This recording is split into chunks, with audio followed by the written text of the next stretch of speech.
Shalom penegak kerajaan. Bagaimana kabar Anda hari ini?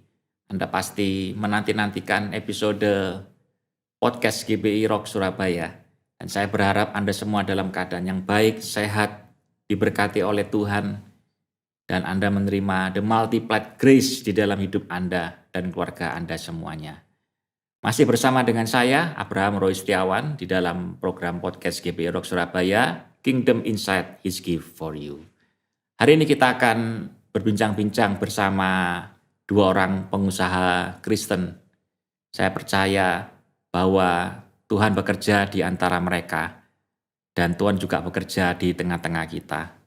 Dan oleh karena itu, persoalan mungkin selalu ada di dalam hidup kita.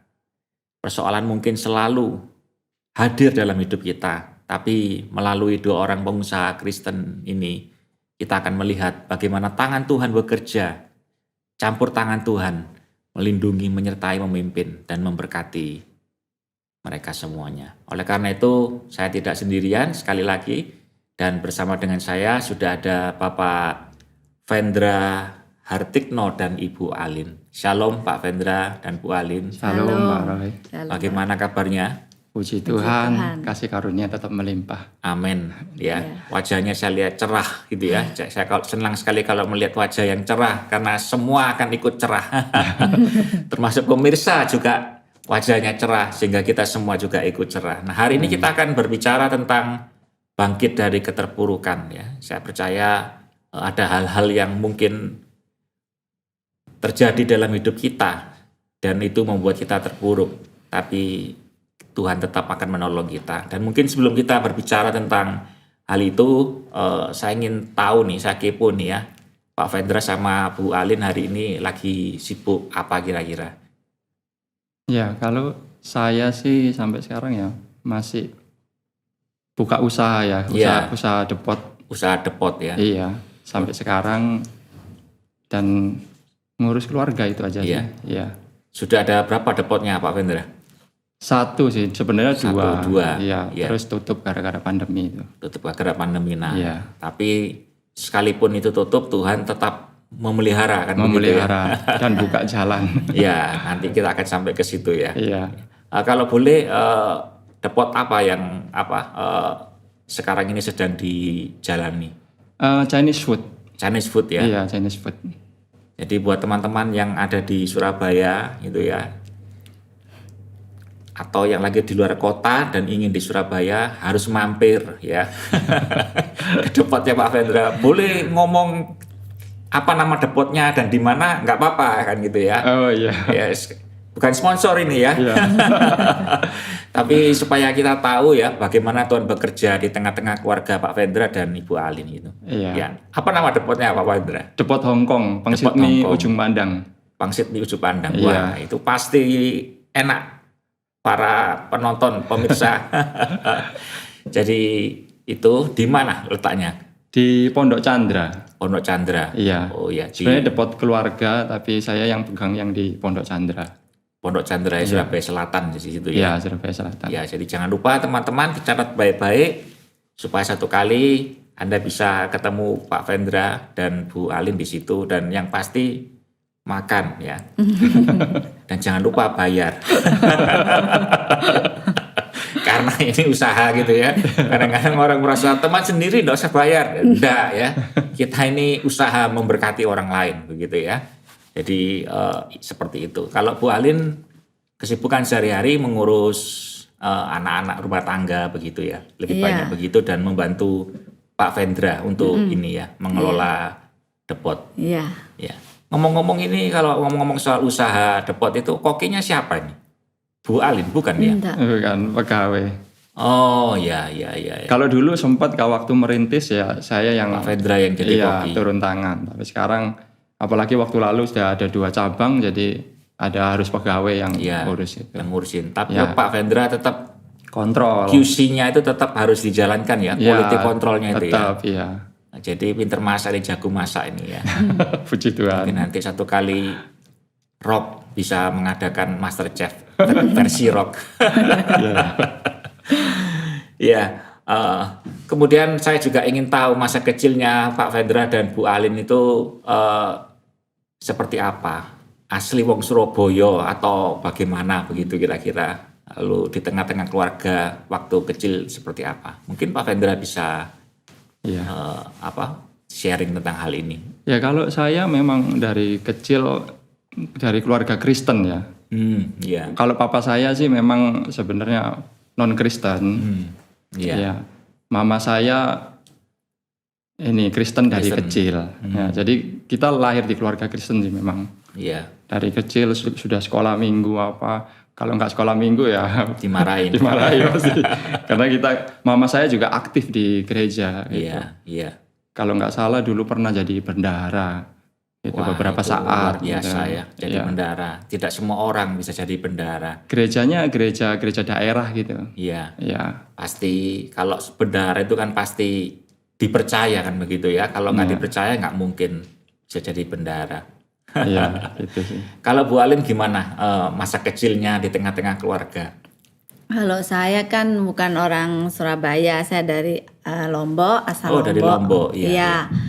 Dari kecil ya saya besar itu sudah di keluarga Kristen. Mama saya sendiri guru sekolah minggu gitu. Jadi Mama guru sekolah minggu ya. papa tuh waktu kecil itu pelayanan main drum. Jadi tuh hari-hari tuh ya papa latihan, mama latihan juga tuh. Ya kita sering ke gereja, malah menghabiskan waktu main tuh di gereja. Karena melihat papa dan mama begitu ya. Kan gereja di Lombok waktu itu masih merintis gitu loh. Jadi pindah-pindah iya, tempat. iya. Ya papa itu termasuk ya masih mula-mula gitu. Jadi aku besarnya di gereja, jadi sama suara bising malah nyenyak tidurnya. Kalau sepi malah nggak bisa tidur. Karena suara drum ya, dung dung Iya, dung dung suara dung. musik, latihan musik gitu. Tidur di gereja katanya. Iya, soalnya kan tidur kita di kan gereja. masih kecil-kecil. Iya. Besok mau sekolah tidurnya di gereja. Oh, Terus nanti iya. pulang baru lanjut tidur lagi. Nunggu papa mama latihan. Iya, Nunggu papa sampai mama sekarang kuliah tetap ini mama ya papa pelayanan juga. Iya, wah luar biasa ya. Kemudian pada waktu melewati masa kecil dan kemudian bertumbuh menjadi remaja, pemuda dan seterusnya, apakah ada hal-hal yang khusus Pak Vendra? Mungkin ya mulus-mulus saja atau justru terlibat di dalam misalkan kenakalan-kenakalan remaja dan seterusnya? Sempat seperti itu enggak kira-kira? Iya, dari kecil kalau saya pribadi, mama saya ini kan non Non Kristen. papa saya papanya yang non pribumi non-Kristen. gitu. Oh iya. Mama saya orang Toraja asli. Orang Toraja asli. Jadi kalau di Surabaya ini kan ada kayak gitulah. Iya, iya. Ya, jadi di sekolah ini saya termasuk yang tertolak gitu. Jadi mau ngumpul sama ini kayak kurang diterima gitu. Iya. Begitu juga ketika di luar sekolah, pulang sekolah itu sering dibully gitu. Iya. Karena dulu saya putih. Iya. Mata saya sipit jadi Yang lain matanya lebar. iya. Jadi gara-gara itu saya sering dibully dan saya jadi anak yang keras itu jadinya. Iya. Karena saya kan mempertahankan diri. Saya jadi anak yang keras. Nah, jadi suka berkelahi dong, enggak ya? Iya, dulunya gitu. Gara-gara sering dibully itu akhirnya Iya. jadi suka berkelahi. Suka berkelahi ya. Iya. Apa sempat kemudian akhirnya dari hal-hal itu kemudian terjerumus ke hal-hal yang kurang baik gitu? Iya, Gila. sebenarnya kan pada waktu itu masih baik-baik saja ya. Tapi ketika waktu SMP, Iya. papa saya mulai meninggal. Oh, Iya, Papa pada waktu meninggal SMP. ya. Nah, yang disegani kan papa saya. Iya. Apalagi saya ini anak kesayangannya papa saya. Sama adik saya, mimi saya. Kan kami 5 bersaudara. Iya. Ya, jadi saya nomor 4 yang terakhir dan saya paling disayang papa gitu. Jadi ketika dia meninggal saya sangat terpukul dan Seperti kehilangan figur begitu ya. iya. Dan nggak ada orang juga yang disegani jadinya. Iya. Jadi apalagi mama jadi terpuruk juga karena papa meninggal dan nggak bisa merhatiin kita lagi. Jadinya anak-anaknya itu berantakan, terlantar begitu ya. Iya, terlantar. Iya. Iya. Itu pentingnya seorang bapak, figur seorang bapak, dan kita bersyukur ya bahwa di gereja kita ini pembapaan sangat Sangat kuat. ditekankan ya, Iya. dikuatkan. Oleh karena itu jangan lupa buat teman-teman semua cari bapakmu gitu ya. Bapak jasmani sudah ada, tapi cari bapak rohani untuk menolong kita sehingga kita bisa bertumbuh dengan baik. Ya, jadi Pak Vendra sama Bu Alin ini sejak kecil sudah Kristen begitu ya, Iya. dan sudah sungguh-sungguh. Gimana? Iya. Kalau Bu Alin sudah sungguh-sungguh mungkin ya, karena sampai Iya. itu di gereja kan begitu ya. Iya. Iya, ini sih maksudnya dari kecil memang ini sama gereja biasa gitu loh. ya. Iya, iya. Jadi ya gak ini sih, Nggak terlalu- nggak sampai kayak dia gitu Iya, loh. iya. Ya pergaulan sampai kuliah pun ya ndak ada yang aneh-aneh, nggak Iya. sampai ke teman-teman yang ini yang aneh-aneh Iya. gitu. Nah Pak Vendra, saya jadi tertarik juga pada waktu Pak Vendra tadi mengatakan seperti ditelantarkan gitu ya, karena kesibukan mama mungkin ya untuk bisa menghidupi keluarga dan seterusnya. Itu perasaannya seperti apa kira-kira pada waktu itu? Ya perasaannya merasa ini kesepian. Kesepian itu ya. Iya, kesepian. Dan saya kan nggak diterima nih di lingkungan Tolak itu ya, di lingkungan teman-teman sekolah juga ya. Jadinya dulu saya anggap itu satu kelemahan. Tapi saya berpikir lagi ternyata ini satu kesempatan. Justru saya bisa bergaul dengan semua orang, semua suku. Iya betul. Nah akhirnya saya berteman dengan banyak orang dan saya jadi gaul gitu.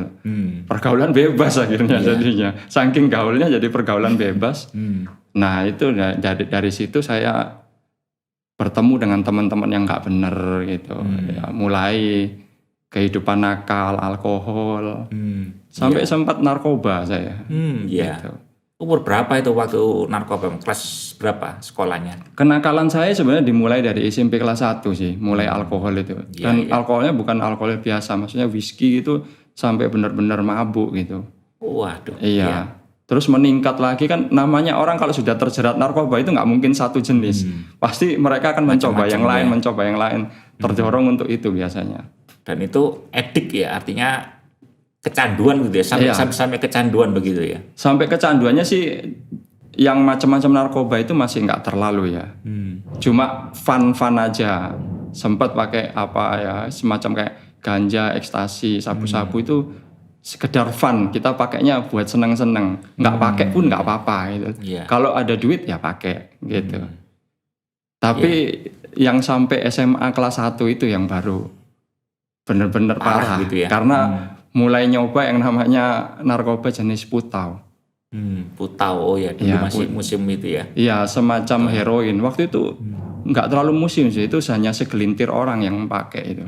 Iya, iya, iya. Iya, di situ benar-benar itu nyandu, itu bukan nggak sembarangan narkoba, karena dia Iya. benar-benar sampai fisik, bukan hanya sugesti. Kalau narkoba lain kan hanya sugesti, pingin pakai gitu. Tapi kalau ini sugestinya kuat dan ditambah lagi sakit fisik. Makanya ada perkataan sakau, itu dari situ, sakit karena putau. Sakit karena putau. Iya. Jadi kalau enggak makan itu atau minum itu, fisiknya ini akhirnya jadi sakit, ikut sakit gitu ya. Iya, fisiknya sakit. Bukan hanya cuma kepengen aja enggak ya, Iya. tapi fisiknya juga ikut ini ya, Sakit. ikut sakit ya. Jadi harus pakai terus akhirnya seperti itu. Iya, tapi kecanduan. paling parah memang ininya, sugestinya. Karena lebih kuat daripada, nggak mungkin bisa lepas. Kalau kita lihat ya di YouTube itu ada Iya. artis-artis yang sudah ngasih testimoni soal ini. Jangan macam-macam sudah. Kalau pakai buta udah nggak mungkin bisa keluar. Sulit, sugestinya kuat sana. Iya, iya. Iya. Nah itu waktu masa-masa seperti itu Pak Vendra, apakah sudah pelayanan di dalam Tuhan atau gimana pada waktu itu? Saya ini sudah nggak ke gereja itu sejak umur kelas 5 gitu, kelas 5 SD. Kelas 5 SD ya? Iya. Udah mulai nggak pernah sekolah minggu apa gitu-gitu. Iya, iya. Ya jadi saya sudah kehilangan komunitas gereja sebenarnya sih, mulai dari situ. Jadi sekolah minggu itu kalau menurut Pak Vendra penting ya untuk anak-anak kita gitu ya? Penting. Iya. Nanti saya cerita bagaimana triggernya itu sekolah minggu sebenarnya yang membuat saya pulih juga sih. Karena saya ingat sekolah minggu. Iya, iya, iya. Iya. Nah setelah terjebak kepada kenakalan-kenakalan yang seperti itu, apa ada satu momen khusus begitu ya, perjumpaan dengan Tuhan yang kemudian akhirnya membalik semua kehidupan masa lalu yang buruk itu kemudian menjadi jauh lebih baik? Iya. Maksudnya saya bertobatnya gitu Iya ya? betul, bertobat. Apa pada waktu momen apa kok bisa sampai kemudian teringat ya kepada Kristus begitu, lalu kembali kepada Kristus begitu? Iya. Saya pakai narkoba itu kan berbagai jenis ya, tapi yang benar-benar yang pokok yang harus pakai itu yang putau itu. Satu kali saya mau pakai putau, saya menemukan kaset di sekitar kamar saya. Nggak tahu kasetnya siapa. Kaset pujian penyembahan. Dia sanggup. Iya. Ya itu. Mungkin kita perlu kasih tahu dulu ya pemirsa kaset ya. Kaset itu apa? Karena generasi sekarang mungkin nggak tahu ya. Jadi kaset itu seperti kalau sekarang itu apa ya? CD begitu mungkin ya. Ya semacam CD gitu ya. Tapi itu ada pitanya kan begitu ya. Pakai pita gitu ya. Tapi nggak tahu sekarang masih ada nggak ya? Kayaknya nggak ada. Ya. Udah tergilas oleh perubahan. Ya kira-kira seperti itu ya. Ya. Ada sebuah kaset tuh gimana Pak Hendra? Ya saya menemukan beberapa kaset, tapi 2 kaset ini, yang satu ini kesaksian tentang orang kena putau, terbebas dari putau. Yang satu ini kaset ini album Dia Sanggup dari Symphony Worship itu. Iya. Nah, saya iseng-iseng bosen gitu loh, dengerin lagu-lagu pop, Mandarin gitu, bosen. Akhirnya saya pakai narkoba itu sambil dengerin kaset ini. Dan saya menikmati awalnya sampai akhirnya ada lagu-lagu penyembahan itu, kayak lagu Ku Tidak Takut Sebab Kau Besertaku. Nah itu lagu-lagu itu saya merasa kok tenang gitu, damai sejahtera gitu. Dan sebenarnya sebelum saya menemukan kaset itu, saya sudah mulai jenuh pakai narkoba itu, karena sumber daya keuangannya sudah tertutup. Orang-orang udah mulai curiga dan nggak mau kasih saya utang udah. Jadi sumber dayanya tertutup, saya nggak punya keuangan lagi. Terus pernah satu kali saya punya uang, nyarinya sudah susah, dapat uang, ditipu sama bandar-bandar narkoba itu, dibawa lari. Pernah juga sudah nyari uang sulit, saya mau beli ternyata orangnya ini mau nangkep saya malah.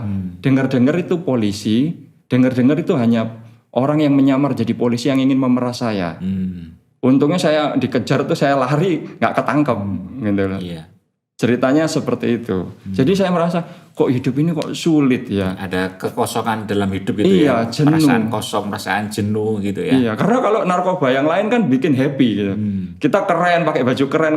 Kalau puta ini ngabisin duit bener-bener. Sampai baru beli sepatu gitu ya, langsung dikasihkan ke bandarnya gitu dengan harga yang sangat murah, 20.000 gitu dikasih gitu. Kita pulang nyeker, nggak pakai sepatu. Sampai seperti itu ya? Sampai rata-rata kayak gitu. Orang kalau pemakai putus sudah nggak mungkin nggak kayak gitu, pasti kayak gitu sudah. Baju compang-camping gitu. Sudah maksudnya bajunya digadein semua. Jadi di rumah itu saya suka ngambilin baju-baju itu dijualin gitu. Untuk dibelikan putau itu tadi. Iya. Kayak gitu, jadinya ya terjerat benar-benar nggak enak gitu. Kemudian setelah ketika itu mendengarkan lagu ya, worship ya, selanjutnya apa yang terjadi? Kira-kira maksudnya pada momen apa Pak Vendra kemudian menemukan Yesus dan itu menjadi sebuah titik balik begitu ya, dari kehidupan yang lama kepada kehidupan yang baru? Ya di situ sebenarnya saya sudah mulai dijamah Tuhan ya, tapi nggak semudah itu, nggak bisa bertobat langsung gitu, nggak bisa. Cuma keinginan bertobat sudah ada.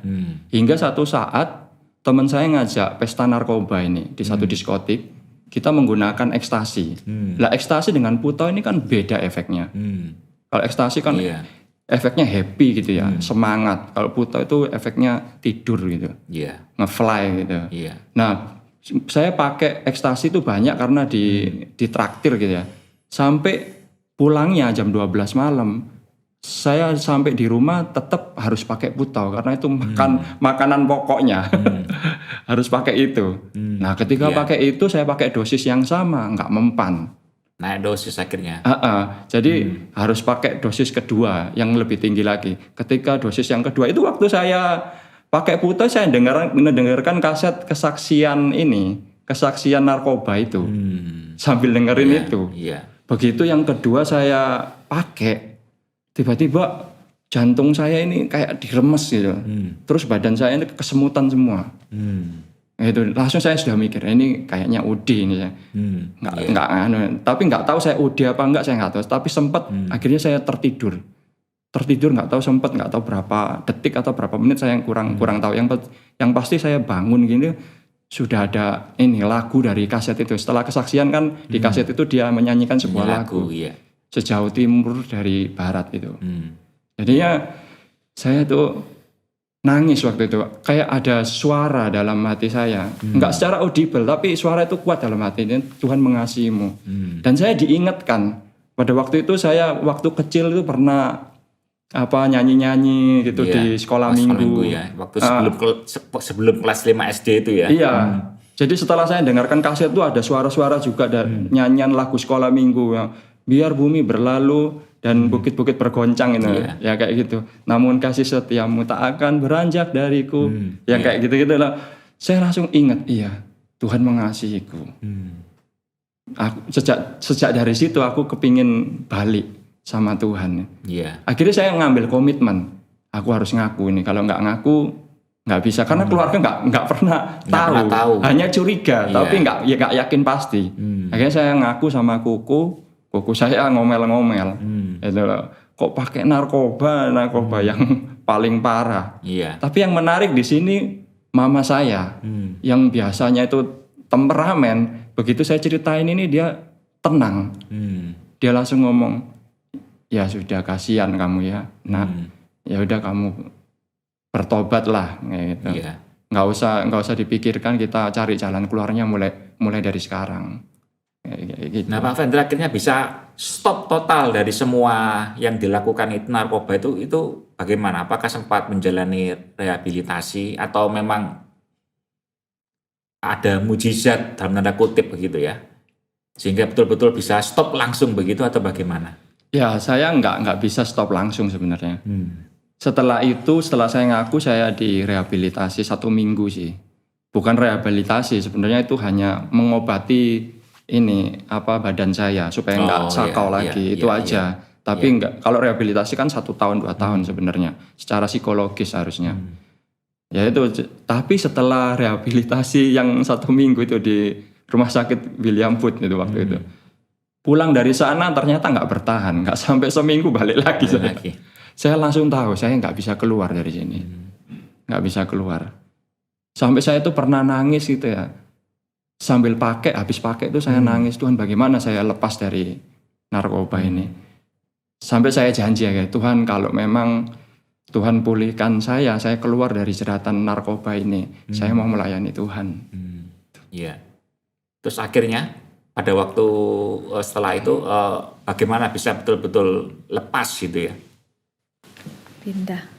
Akhirnya cici saya datang dari Taiwan, ya dia akhirnya lihat kisah saya, terusnya kamu nggak bisa kayak gini, lebih baik kamu ikut saya ke Taiwan. Pindah ke Taiwan aja. Ya gara-gara itu saya ke Taiwan itu.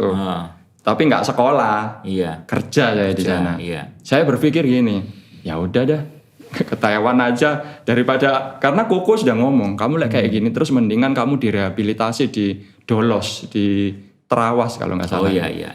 Ya itu 2 tahun minimal itu. Saya pikir waduh kalau 2 tahun di sana mending di 2 tahun di Taiwan dalam hati saya. Ya udah saya milihnya akhirnya ke Taiwan. Nah sampai di Taiwan itu saya punya komunitas Kristen, tapi ternyata itu nggak menjawab. Setelah saya pulang dari sana tetap balik lagi pulang ke Indonesia, terus saya balik lagi ke Taiwan. Ternyata nggak bisa saya di Indonesia. Sampai beberapa kali sampai kayak gitu, sampai 1 titik saya bisa lepas meninggalkan itu, lupa sudah. Itu berarti memang pekerjaan Tuhan ya, atas hidup Pak Vendra sehingga bisa lepas ya. Ya harus lari sih dari komunitas yang nggak benar, itu harus lari dari sana, kalau nggak bisa. Ya, ini ada kata kunci komunitas ya, bahwa komunitas itu penting ya. Penting sekali. Ya, komunitas. Karena itu kita bersyukur kalau di gereja kita ini ada kingdom community gitu ya, Iya, kelompok sel gitu ya. komsel, Itu komunitas yang benar itu akan membuat kita semakin bertumbuh. Iya. Ya. Betul. Nah, saya jadi pengen tahu kira-kira mujizat terbesar apa yang Pak Vendra pernah alami setelah ada di dalam Tuhan itu ya? Apa kira-kira? Apakah ada hal-hal khusus yang momen-momen khusus, kejadian-kejadian khusus yang Pak Vendra ingat ketika sudah di dalam Tuhan? Apakah pernah mengalami satu mujizat yang luar biasa dan seterusnya gitu? Ya mujizat ya banyak sih sebenarnya mujizat terjadi ya, tapi Mungkin yang paling diingat ya, kejadian yang paling diingat yang ya mungkin itu bukan hal yang spektakuler, tapi kita tahu bahwa itu adalah pekerjaan Tuhan begitu Pak Vendra. iya. Sebenarnya mujizat itu yang mengubah benar-benar titik poin dalam hidup saya ini ketemu dengan istri ya. Waduh, luar Ya biasa. itu semua orang-orang yang belum punya pasangan hidup kan pasti merindukan ingin punya pasangan hidup Iya. yang terutama saya pada waktu bertobat kan sudah standarnya beda. Saya cari yang rohani Iya. dan sulit menemukan yang cocok karakternya dan nyambung terus rohani itu sulit. Iya. Gitu. Sampai akhirnya saya nggak ketemu terus sampai 2007 saya komitmen untuk melayani Tuhan itu sungguh-sungguh gitu, memberikan hidup gitu. Dan gembala saya yang di GBI Rock Taiwan itu minta saya jadi belajar pelayanan di Lombok. Nah, di situ saya di Lombok ketemu sama ketemu Bu Alin, ketemu pacar gitu ya. Ya sebelum saya bilang mujizat ini karena nggak lama, cepat sekali. Jadi saya datang di Lombok itu Jumat siang, Jumat malam saya diundang makan sama diaken-diaken. Terus saya ketemu mamanya dia ngomong, anak ini sudah punya pacar nggak? Teman saya kebetulan full timer di sana. Iya. Dia ngomong, dia tanya sama saya, jadi kayak jadi mak comblangnya gitu. Iya. Hanya dalam satu hari itu, dan akhirnya tak pikirnya hanya nggak sungguh-sungguh gitu. Iya. Ternyata beneran sungguh-sungguh didatangkan dari Surabaya, kita kenalan, ya dengan secepat itu, mudah. Sampai saya pikir, saya berdoa apakah benar dari Tuhan kok secepat kok mudah gitu loh. Oh berarti Bu Alin waktu itu sudah di Surabaya berarti ya? Iya, setelah kuliah tetap di Surabaya. Oh, setelah kuliah di Surabaya enggak balik ke Lombok ya? Malah Pak Vendranya yang ke Lombok begitu ya? Iya dari Taiwan. Dari Taiwan malah ke Lombok, enggak ke Surabaya kan? Iya gitu nggak ketemu di Surabaya, malah ketemunya di Lombok. Ketemunya di Lombok ya. Iya. Kenapa Pak Vendra kisah perjumpaan dengan Bu Alin ini menjadi sebuah, Pak Vendra merasa ini menjadi sebuah mujizat? Ya itu karena saya sudah mencari yang cocok, ternyata Nggak ketemu nggak gitu ketemu. ya? Iya, saya cocok, dia yang nggak cocok. Dianya cocok, saya yang nggak cocok. Sampai akhirnya saya putus asa dan ya udah nggak mikirin lagi akhirnya. Iya. Dan tiba-tiba ketika saya menyerahkan diri saya, benar-benar mau pelayanan, melayani Tuhan, malah Tuhan pertemukan. Sebenarnya saya itu mau berpikir, Iya. aku mau jadi hamba Tuhan aja, tapi saya nggak bernasar. Cuma dalam hati aku pelayanan aja sudah, gak ngurusi gitu-gitu.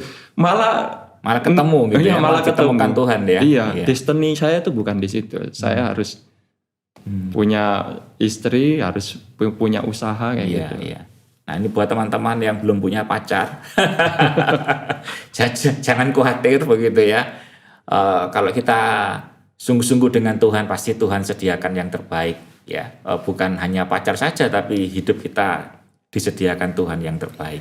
Iya. Nah, itu juga menjadi titik-titik awal di Taiwan itu Pak Vendra belajar untuk melayani berarti ya? Iya di Taiwan. Itu belajar melayani.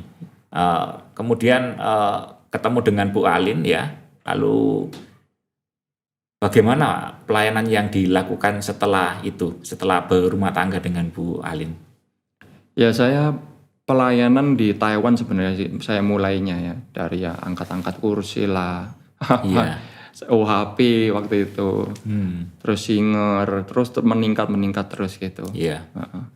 Itu Alkitabiah ya. Berarti kalau kita setia pada perkara-perkara yang kecil ya, Tuhan akan mempercayakan kepada kita perkara-perkara yang besar. Iya.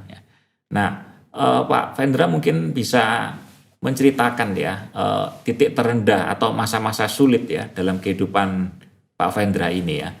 Lalu bagaimana Pak Vendra mengatasi dan pelajaran apa yang didapat serta pengalaman-pengalaman apa yang didapat ketika melewati proses-proses yang sangat sulit itu.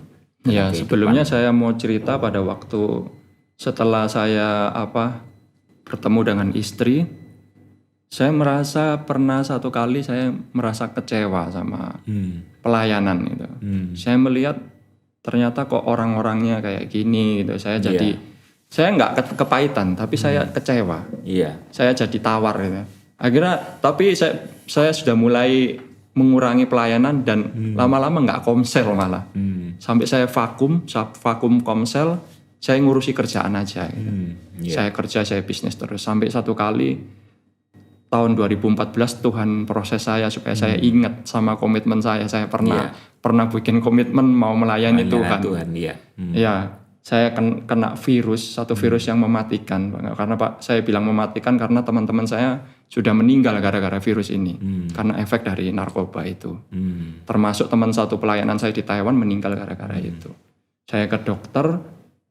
Awalnya sih gara-gara saya mau cek apa saya ada AIDS apa enggak. Karena ada teman saya juga kena AIDS itu. Ternyata jarum suntik itu ya? Mungkin. Dan ternyata enggak ada, saya bebas. Tapi dokternya ngomong ada yang lebih mematikan dari AIDS. Yaitu virus ini. Itu. Jadi saya mulai tanya terus bagaimana pengobatannya. Dia ngobati ini ada pengobatan tapi 50% sembuh. Nggak ada obatnya soalnya. Jadi 50-50 ya? 50-50. Bisa sembuh, bisa dipanggil Tuhan begitu ya? 50-50 ya? Jadi akhirnya saya coba pindah dokter. Nah di dokter ini dia bilang oh ternyata ini virusnya nggak aktif, dia pasif gitu. Jadi akhirnya cuma dikasih vitamin sampai terapi 2 tahun. Karena memang obatnya belum ada pada waktu itu. Hingga satu kali tahun 2016 atau 2017 kalau nggak salah. Itu saya pindah dokter, terus dokternya ngomong, oh ini obatnya sudah ada. Terus saya diterapi. Diterapi beberapa bulan dan puji Tuhan sembuh. Gitu ya. Sembuh dan saya sudah periksa di Penang dan ternyata memang benar-benar clear, bersih ya bersih dari virus itu ya. Dari virus itu. Nah itu pertama kali saya 2017 itu sudah mulai pulih, sembuh. Kena pandemi ini. Ada pandemi. Iya, tahun 2020. Iya. Nah, ini yang benar-benar saya ini. Bikin morat-marit. Iya, bukan morat. Depot saya ini harus tutup karena kan situasinya nggak mendukung. Iya. Terus ditambah lagi anak saya sakit autoimun. Ditambah lagi kita terjangkit virus COVID. Waktu itu. Jadi bertubi-tubi gitu kita kena kok. Saya sempat benar-benar terpuruk. Iya, saya benar-benar terpuruk tapi puji Tuhan ya. Saya punya komunitas yang luar biasa. Komsel terus pengerja-pengerja ibu gembala yang bapak gembala yang memperhatikan saya gitu. Terus lalu kemudian bagaimana Pak Vendra mengatasi masa-masa yang sulit seperti itu selain dari komunitas yang tadi membantu itu? Apa yang dilakukan Pak Vendra dan Bu Alin dia untuk mengatasi masa-masa yang sulit itu? Ya saya sebenarnya mengalir aja saya. Saya percaya Tuhan tuh nggak pernah meninggalkan saya. Amin. Iya, saya mengalir, saya berdoa dan puji Tuhan saya kan waktu itu masih sampai sekarang saya masih bikin skripsi untuk di STT Kingdom, kuliah STT Kingdom. Pada waktu itu saya masih kuliah. Jadi saya fokus ke kuliah ini. Saya fokus juga pelayanan.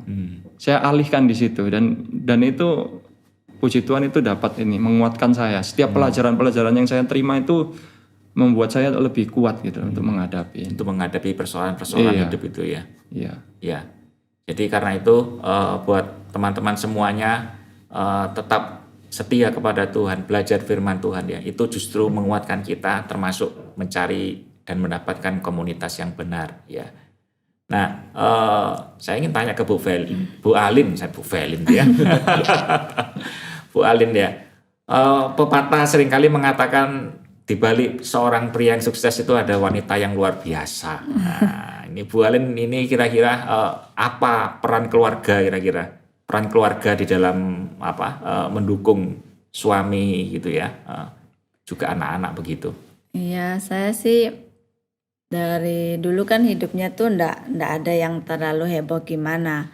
Sejak pandemi itu depot tutup pun itu aku ndak terlalu terpuruk bagaimana, enggak ya. Anakku sakit itu yang aku benar-benar sampai nggak bisa mikir, sampai apa aku ini lagi mimpi ya kok ndak bangun-bangun gitu loh. Tiba-tiba anak sakit, tiba-tiba kena virus otak juga dia sejak sakit itu, terus sempat kejang di ICU. Nah itu lanjut terus sampai aku tuh sampai aku salah apa ya, kok aku nggak ngapa-ngapain orang juga. Iya, cuma dia kan karena belajar STT itu dia selalu bilang, masa kita cuma mau yang baik aja dari Tuhan, yang buruk enggak. Ayub kurang baik apa? Ya kamu kan juga merasa kamu ya gak separah dia nakalnya dari kecil apa. Cuma aku ya enggak terima gitu loh. Aku tuh baik sama semua orang supaya aku nih ya enggak diapa-apain juga gitu loh. Enggak mau dijahatin juga. Tapi kan Tuhan izinkan itu untuk proses aku ini loh. Aku nih kuat enggak gitu loh. Aku tuh sampai aku enggak kuat loh. Aku tuh sudah mau menyerah begitu ya. Rasanya gitu loh. Tapi dia selalu bilang, ini ayo kita doa, ayo masbah keluarga begitu ya. Terus keluarga, ya dia selalu sih ngomongin sudah kita harus terima itu. Berserah semua orang juga Tuhan, ngalami kayak gini, cuma kan beda-beda kekuatannya. Pas aku dapat di situ, anak lahir sehat, nggak sesar juga ya normal sampai besar, tiba-tiba kena itu kan. Aku rasa aneh, sampai aku tuh merasa apa diguna-guna orang ya. Soalnya teman ada yang mungkin diguna-guna orang. Iya mungkin ini jahat sama siapa sih kok sampai anak tiba-tiba dari sehat tiba-tiba didiagnosa sakit begitu. Jadi di situ aku tiap hari tuh dengar khotbah di YouTube, tiap hari nangis gitu. Tuhan kenapa ini, Tuhan kenapa? Tanya sampai sekarang, tapi dengan berjalannya waktu aku bisa tahu gitu, aku bisa rasa memang Tuhan izinkan supaya aku nih benar-benar, kan memang dari kecil Kristen, tapi untuk benar-benar rasa ada Tuhan itu baru belum sekarang ini. Justru melalui peristiwa-peristiwa yang buruk itu mengalami perjumpaan dengan Tuhan baru begitu ya. Rasa sekali Tuhan tolong itu. Dulu-dulu kan ya kita baik ya, wajar sih kalau Tuhan enggak kasih cobaan aneh-aneh gitu loh. Nah, sejak anak sakit ini aku baru tahu ya Tuhan izinkan ini memang untuk aku nih jangan di zona nyaman terus gitu loh. Jadi aku diobyok gitu biar cari Tuhan terus jadi dewasa. Aku kan melatih iman begitu ya. Iya, aku kan enggak suka banyak pikir kan. Jadi ya dilatih iman juga gitu. Yakin enggak kamu nih, aku nih Tuhanmu gitu loh. Jadi aku belajar sampai sekarang gitu. Kadang Tuhan tolong aku yang enggak punya iman ini, aku dari kecil Kristen tapi kok sampai sekarang ini malah kecewa gitu loh. Ya enggak sih sampai kecewa, cuma kenapa Tuhan sampai nangis mohon-mohon gitu loh. Kenapa tuh Tuhan kayak gini? Ya Tuhan pelan-pelan balut gitu loh. Sampai sekarang ya bisa kuat tuh, aku juga heran. Aku kalau pikir secara otak sih aku nggak bisa melewati itu ya. Nggak bisa. Tapi ternyata bisa Tuhan tolong dan bisa lewati itu semuanya. Ya. Nah ini apa pesannya Bu Alin kepada teman-teman yang melihat YouTube ini ya, podcast ini ya. Kira-kira kalau mereka mengalami masalah yang bertubi-tubi, lalu kemudian mungkin sempat kecewa sama Tuhan, gitu ya, atau meragukan Tuhan, kira-kira apa yang ingin Bu Alin bagikan kepada kita semuanya? Ya pertama itu percaya. Percaya tuh, terus apapun itu percaya, walaupun kayak kita dijahati tuh percaya. Pokoknya Tuhan ini kasih itu pasti di ujungnya itu baik gitu. Nah untuk percaya itu aku ya susah, karena aku gimana ya percaya harus pakai iman. Karena secara fakta melihat sesuatu yang buruk begitu ya. Iya, sesuatu yang buruk terus kita harapin yang baik. Gimana cara? Jadi aku diajarin tuh selama ini bersyukur. Bersyukur.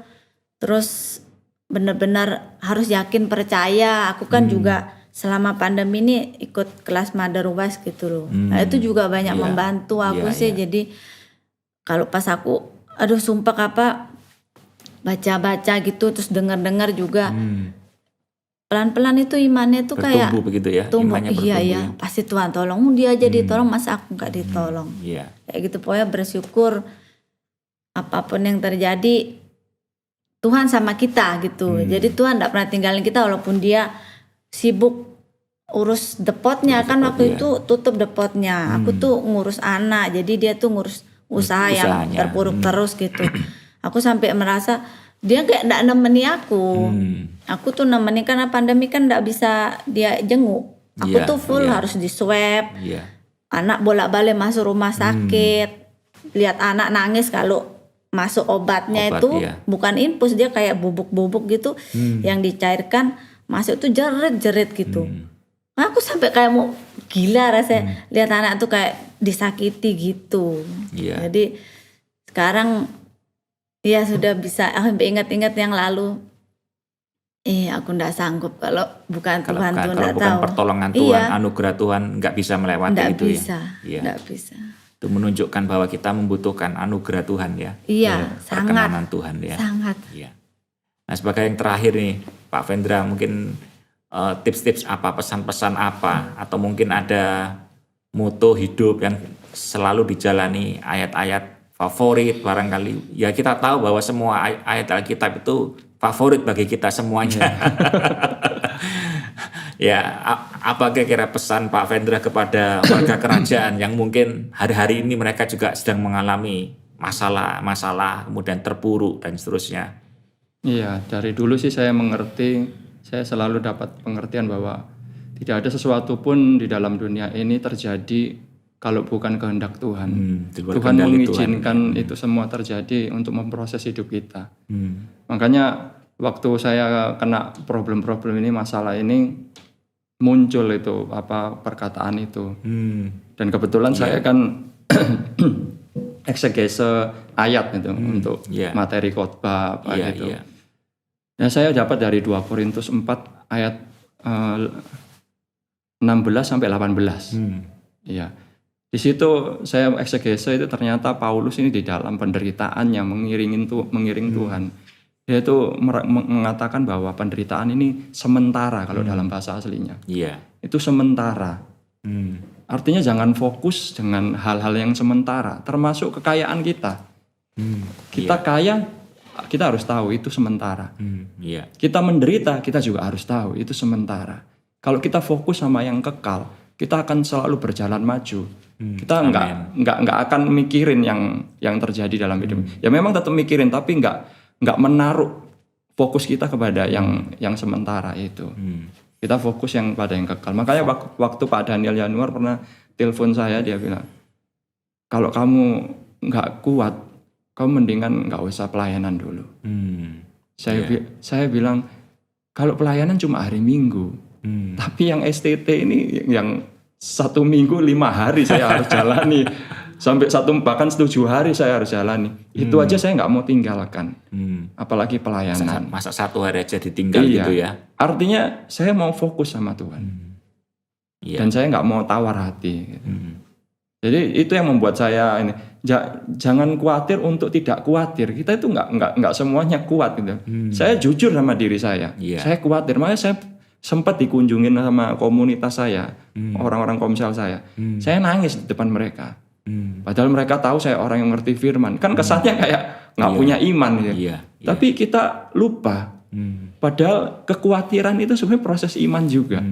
Kita lihat tokoh-tokoh di Alkitab kan semuanya itu punya kekhawatiran. Abraham aja pernah khawatir, Elia pernah khawatir, Petrus aja pernah khawatir gitu. Itu perjalanan iman. Semua orang punya proses itu sampai kita benar-benar dituntun untuk memiliki iman yang kuat. Dan hari ini saya melihat iman saya bertumbuh dan saya bersyukur istri saya yang biasanya yang nggak terlalu ya memang rohani tapi nggak sampai mengikuti benar-benar firman Tuhan ini apa sekarang ini jadi lebih maju, lebih dewasa rohaninya. Saya melihat anak-anak saya juga kayak gitu. Saya melihat kayak ini semua Tuhan izinkan supaya untuk menguatkan keluarga kami. Melatih gitu. Iya, melatih iman. Jadi buat teman-teman yang sedang melihat podcast ini tidak perlu khawatir begitu ya kalau Iya. sedang menghadapi sesuatu yang buruk begitu ya. Iya, satu helai pun nggak akan jatuh kalau Tuhan nggak mengendaki. Amin. Saya yakin dan percaya Tuhan itu menyertai dalam setiap sesi kehidupan kita, musim kehidupan kita. Iya, amin ya. Ya, jadi percayalah Tuhan tidak akan pernah menempatkan kita dalam sebuah situasi di mana Tuhan tidak bisa mengatasi dan mengendalikan hal itu. Percayalah bahwa setiap kita, walaupun pada situasi yang buruk, Tuhan bisa mengatasi dan mengendalikan semuanya. Terima kasih Pak Vendra dan Bu Alin Sama-sama, Pak. atas waktunya bisa berbagi di acara podcast kita. Ya. Sangat memberkati dan kita percaya bahwa Tuhan juga pasti memberkati seluruh orang yang menyaksikan podcast Amin. ini. Amin. Dan yang terakhir, bolehkah Pak Vendra berdoa bagi kita semuanya gitu ya, terutama bagi warga kerajaan yang mungkin hari ini mereka sekali lagi sedang terpuruk ya, mereka sedang dalam pergumulan ya, sama seperti mungkin yang pernah Pak Vendra dan Bu Alin alami gitu ya. Dan kita bisa berdoa bagi mereka semuanya. Ya. Ya. Mari kita berdoa. Bapa, kami mengucap syukur hari ini ya Tuhan, Engkau memakai kami untuk menceritakan segala kebaikan dan kebesaran-Mu ya Bapa. Anugerah-Mu, kasih karunia-Mu bagi kami itu cukup ya Tuhan. Amin. Terima kasih Tuhan atas segala kebaikan-Mu. Satu hal yang kami yakin dan percaya, Engkau bekerja dalam segala sesuatu untuk mendatangkan kebaikan bagi kami. Dan saat ini ya Tuhan, kami rindu untuk berdoa bagi setiap jemaat-Mu, setiap anak-anak-Mu yang sedang mengalami pergumulan Tuhan. Bapak, mari Engkau berikan kekuatan bagi mereka, penghiburan bagi mereka ya Tuhan. Berikan keyakinan dan iman bahwa Engkau sungguh-sungguh menyertai kami, Engkau hadir di tengah-tengah kami. Satu hal yang kami percaya Tuhan, Engkau tidak pernah meninggalkan kami. Bahkan sehelai rambut pun tidak akan jatuh kalau Engkau tidak izinkan Tuhan. Semuanya ya Tuhan seizin Engkau ya Tuhan. Dan kami yakin dan percaya apa yang terjadi ini mendatangkan kebaikan bagi kami ya Tuhan. Biar ya Tuhan Engkau jamah ya Tuhan setiap pendengar yang mendengarkan podcast ini ya Tuhan, supaya hidupnya ya Tuhan tetap fokus akan Engkau ya Tuhan, bukan fokus dengan penderitaannya, dengan pergumulannya ya Tuhan, tapi fokus akan kerajaan-Mu sehingga mereka tetap kuat berjalan untuk mengiring Engkau Tuhan. Amin. Terima kasih Bapak, terima kasih, kami serahkan kehidupan kami ya Tuhan, kami serahkan juga ya Tuhan Pak Roy yang sudah membimbing ya Tuhan di tempat ini atau menjadi host tempat ini ya Tuhan. Kami yakin Kau pakai dia Tuhan lebih lagi Tuhan. Terima kasih Bapa, di dalam nama Tuhan Yesus Kristus kami sudah berdoa. Amin. Amin, amin. Sekali lagi terima kasih Pak Vendra, Terima Bu kasih, Pak Alin, Roy. ya. Tuhan berkati. Sukses selalu dan tetap kuat dan bertumbuh di dalam Amin. Tuhan. Jadi Amin. berkat bagi banyak orang. Amin. Demikian podcast kita pada edisi kali ini ya, bersama dengan Pak Vendra dan Bu Alin. Saya percaya kita semua diberkati melalui perbincangan ini dan saksikan terus episode-episode berikutnya yang pasti akan membawa kebaikan dan berkat bagi kita semuanya di dalam podcast Kingdom Insight His Gift for You.